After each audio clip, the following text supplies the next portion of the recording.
Ya, Alhamdulillah.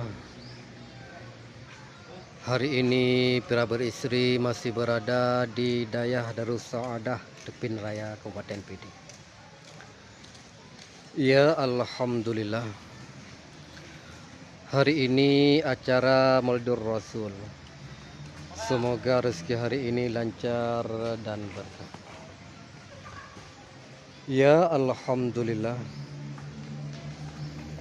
Suasana sore hari ini dingin, sejuk, ya sedingin dan sesejuk hatiku